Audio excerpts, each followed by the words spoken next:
من الشیطان الرجیم بسم اللہ الرحمن الرحیم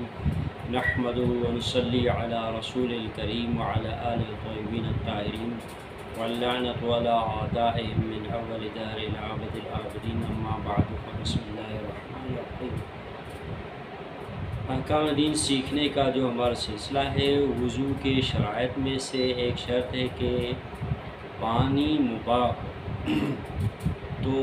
ان کی اسی مسائل میں سے ایک مسئلہ یہ ہے کہ اگر کوئی وضو خانہ کسی مدرسے کے لیے یا کسی مسجد کے لیے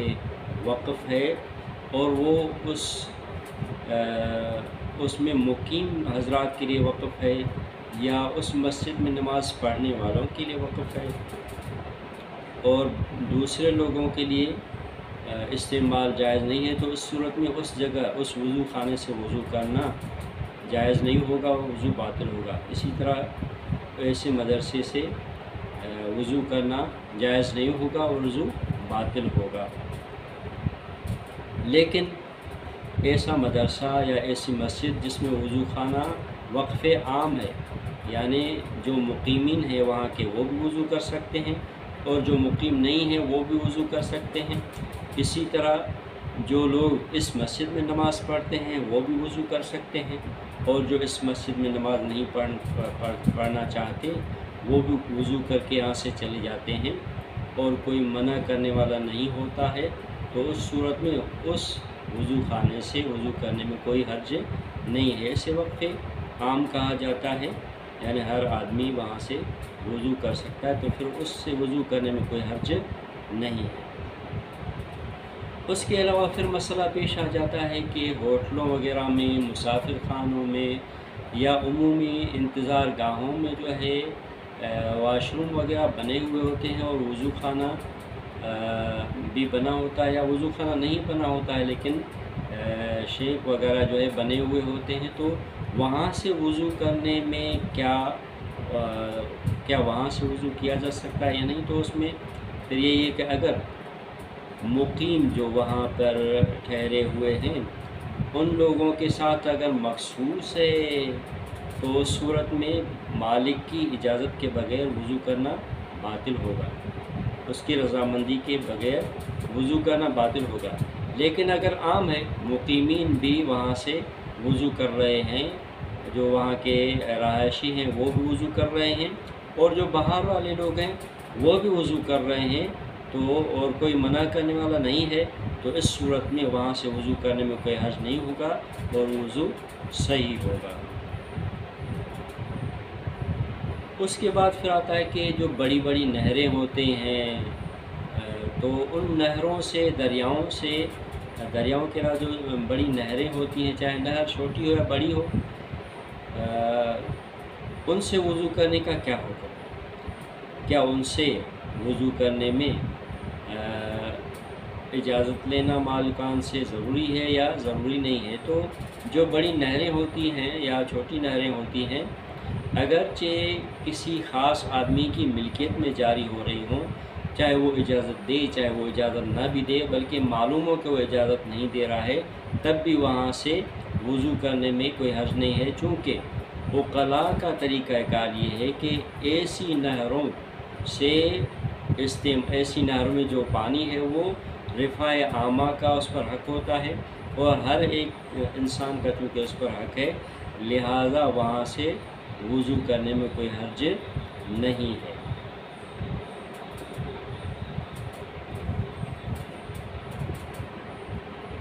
اب یہاں پر ایک مسئلہ پیش آ جاتا ہے کہ برتن کا جو وضو کا جو برتن ہے جس میں پانی رکھا ہوا ہے، وہ پانی تو آپ کی ملکیت ہے لیکن وہ برتن آپ کی ملکیت نہیں ہے، تو اس کی دو صورتیں، یا تو آپ دوسرے برتن میں جو آپ کا برتن ہے اس میں پانی انڈیل کر اس سے وضو کر سکتے ہیں، تو پھر ایسا کرنا ضروری ہے اور پھر وضو صحیح ہوگا، یا آپ ایسا نہیں کر سکتے، اسی برتن کو استعمال کرتے ہیں، تو پھر اس کی دو صورتیں ہیں۔ اگر آپ اس سے وضو کرتے ہیں اور اس برتن کو استعمال کرنا شمار ہوتا ہے، تو پھر اس کا استعمال کرنا حرام ہے لیکن وضو پھر بھی صحیح ہوگا۔ لیکن اگر آپ اس سے اس طرح سے وضو کرتے ہیں کہ وضو میں اس برتن کا استعمال کرنا شمار نہیں ہوتا تو پھر حرام بھی نہیں ہوگا اور وضو بھی درست ہوگا۔ دونوں صورت میں اگر غصبی برتن میں آپ وضو کر رہے ہیں تو اس غصبی برتن کو استعمال کرنا آپ کے لیے حرام ہے، لیکن اس سے جو وضو آپ نے کیا ہے وہ وضو درست شمار ہوگا۔ اسی طرح کا ایک مسئلہ یہاں پر پیش آ جاتا ہے کہ جو حوض اس طرح کا جس حوض کے پانی سے آپ وضو کر رہے ہیں اس حوض میں ایک اینٹ لگی ہوئی ہے جو غصبی ہے۔ اب اگر آپ جب اس حوض سے پانی نکال رہے ہوں اور اس اینٹ کا استعمال کرنا شمار ہوتا ہو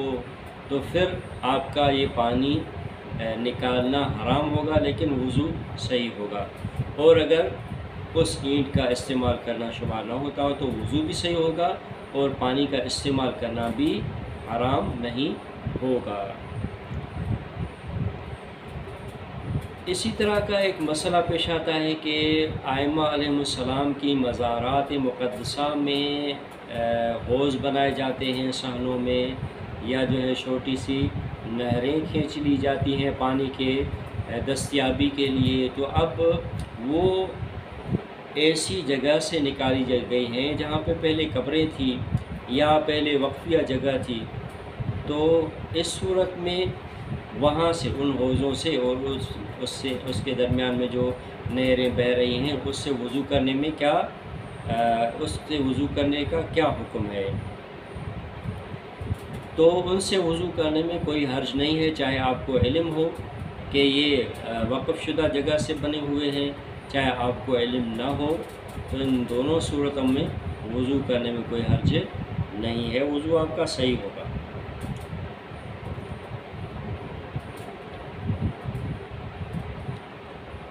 اس کے بعد وضو کے شرائط میں سے چھٹی شرط جو ہے وہ آ جاتی ہے، چوتھی شرط وہ آ جاتی ہے کہ وضو کرتے وقت یا مسح کرتے وقت وضو کے جو اعضاء ہیں وہ پاک ہونے چاہیے۔ جب آپ چہرہ دھو رہے ہوں یا دایاں ہاتھ دھو رہے ہوں یا بایاں ہاتھ دھو رہے ہوں یا سر کا مسح کر رہے ہوں یا پاؤں کا مسح کر رہے ہوں، تو ان امور کو کرتے ہوئے یہ اعضاء پاک ہونے چاہیے۔ البتہ یہ شرط نہیں ہے کہ آپ پہلے پاک کریں اور پھر جو ہے وضو کریں، بلکہ وضو کرتے ہوئے آپ پہلے پاک بھی کرتے جائیں اور وضو بھی کرتے جائیں، یعنی دونوں کام ایک ساتھ کریں، تب بھی کوئی حرج نہیں ہے۔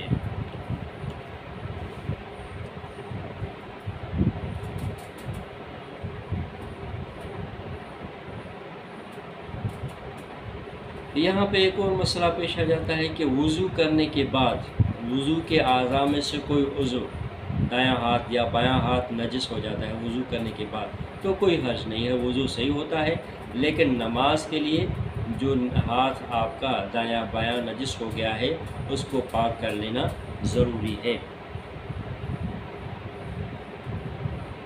اب یہاں پہ ایک اور مسئلہ کہ وضو کے اعضاء کے علاوہ کوئی اور عضو جو ہے وہ نجس ہو جاتا ہے، تو کیا وضو درست ہوگا یا درست نہیں ہوگا؟ کوئی فرق نہیں پڑتا، وضو کے اعضاء جب پاک ہوں تو دوسرے اعضاء چاہے وضو کرنے سے پہلے یا وضو کرنے کے دوران یا وضو کرنے کے بعد نجس ہوں تو کوئی فرق نہیں پڑتا۔ البتہ نماز کے لیے ان اعضاء کو جو وضو کے علاوہ نجس ہیں ان کو پاک کرنا ضروری ہے۔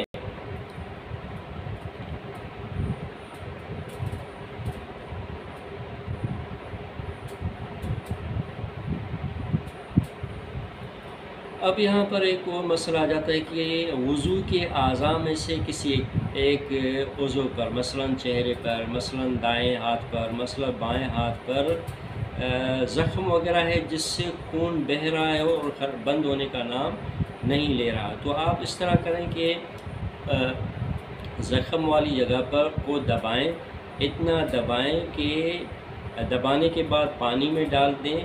اتنا دبا کے رکھیں اور پانی کے اندر یا پانی اس کے اوپر ڈالیں کہ خون جو ہے وہ بند ہو جائے۔ جیسے خون بند ہو جائے تو فوراً اس کو وضو کی نیت سے دھو ڈالیں۔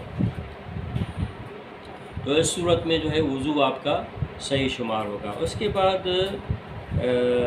وضو کے شرائط میں سے ایک شرط آتا ہے کہ وضو کرنے کے لیے اور نماز پڑھنے کے لیے آپ کے پاس وقت ہو،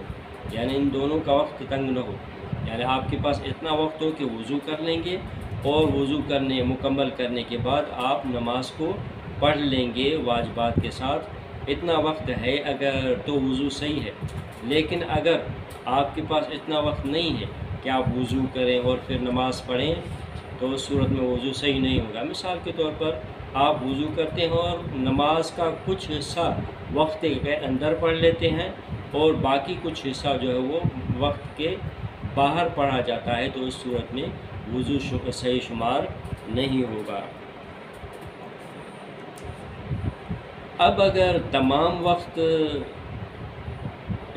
اتنا ہو کہ یا تو آپ وضو کر کے نماز پڑھیں تو نماز جو ہے وقت نکل جائے گا، یا جو ہے تیمم کر کے نماز پڑھیں تو نماز کا کچھ حصہ وقت کے اندر پڑھا جائے گا، تو اس صورت میں آپ پر واجب ہے کہ تیمم کر لیں۔ البتہ یہاں پر ایک صورت یہ ہے کہ وضو کرنے میں اور تیمم کرنے میں برابر وقت لگ جاتا ہے، تو اس صورت میں وضو کرنا بہتر ہوگا۔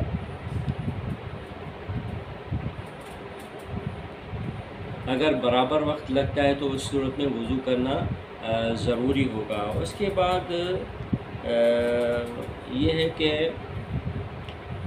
وقت تنگ ہے اور آپ پر تیمم کرنا فرض ہے، لیکن آپ نماز کے علاوہ کسی اور مستحب کام کے لیے، مثلا مستحب نماز کے لیے، مسجد میں جانے کے لیے، یا جو ہے قرآن مجید کے آیات کو اور ان کے حروف پر ہاتھ لگانے کے لیے وضو کرتے ہیں قربتاً اللہ کی نیت سے، تو اس صورت میں آپ کا وضو صحیح ہے اور اسی وضو سے آپ یہ فرض نماز پڑھ سکتے ہیں جس فرض نماز کے لیے آپ پر تیمم کرنا فرض تھا۔ لیکن اگر وضو میں قربتاً اللہ کی نیت شامل نہ ہو تو وضو ہی صحیح نہیں ہوگا۔ جب وضو صحیح نہیں ہوگا تو باقی اعمال کے ساتھ ساتھ اس نماز کے لیے بھی یہ وضو کافی نہیں ہوگا۔ اس کے بعد شرط نمبر 6 آتا ہے، آئندہ انشاءاللہ اس کا بیان ہوگا۔ الحمدللہ رب العالمین۔